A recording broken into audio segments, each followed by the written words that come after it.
देखिए, पश्चिम बंगाल अराजकता की आग में झुलस रहा है। पिछले दिनों ईडी की जांच के दौरान जो अधिकारी गए थे उनके ऊपर भी हमला करने वाले टीएमसी के लोग थे। वहां कानून व्यवस्था ध्वस्त हो चुकी है।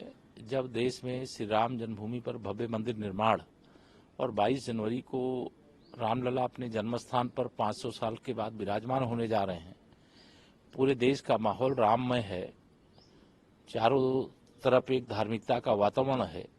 ऐसे समय में पश्चिम बंगाल में साधु संतों के ऊपर हमला और उसमें टीएमसी के गुंडों का शामिल होना यह दर्शाता है कि टीएमसी की जो पश्चिम बंगाल की ममता बनर्जी जी के नेतृत्व वाली सरकार है वह सभी मोर्चों पर फेल हो चुकी है। वहां कानून व्यवस्था ध्वस्त हो चुकी है।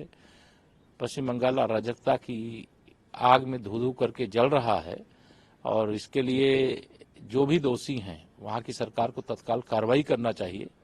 और ऐसी सरकार चूंकि चुन करके आई है और अपने कर्तव्य का पालन नहीं कर रही है, आने वाले समय में पश्चिम बंगाल की जनता टीएमसी को उखाड़ फेंकेगी। इंडिया गठबंधन क्या है वर्चुअली बैठे? देखिए, ये इंडी गठबंधन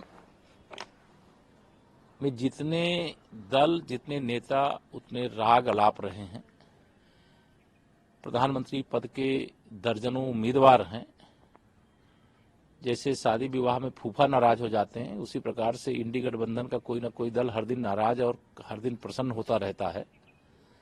और सब कांग्रेस के सरदार श्री राहुल गांधी जी को प्रधानमंत्री बनाने के लिए कोशिश कर रहे हैं। लेकिन मैं यह मानता हूं कि देश माननीय नरेंद्र मोदी जी को प्रधानमंत्री 2014 में बनाया था, फिर 19 में बनाया है। 2024 में भी तीसरी बार प्रचंड बहुमत की मोदी सरकार बनने जा रही है।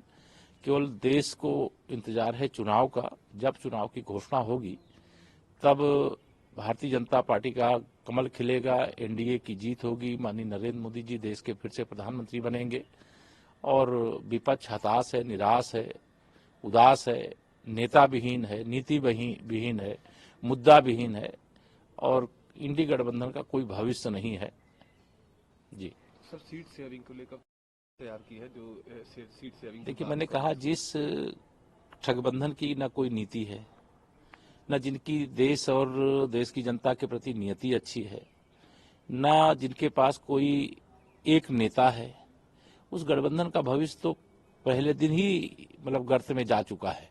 सीट शेयरिंग को लेकर के जो वो अपना बंटवारा करना है वो कर लें, लेकिन जनता ने तो मन बनाया हुआ है कि कमल का फूल खिलाना है, सुशासन और विकास की गारंटी देने वाले माननीय नरेंद्र मोदी जी को तीसरी बार देश का प्रधानमंत्री बनाना है। तो जो विपक्षी गठबंधन है उस गठबंधन का कोई भविष्य नहीं है। वह केर बेर का कभी संग नहीं हो सकता। आज जो स्थिति बनी हुई है वह इसी कारण से बनी हुई है। भारतीय जनता पार्टी का बूथ स्तर तक मजबूत संगठन है, विपक्ष सब हवा हवाई है। वह बयान वीरता में सबसे आगे रहेंगे, क्योंकि उनके पास कई दल हैं, उन कई दलों के कई चेहरे हैं और सारे चेहरों को आप सब मीडिया के साथी लोग महत्व देते हो। अन्यथा 100 में 60% वोट हमारा है, भाजपा का है, मोदी जी का है।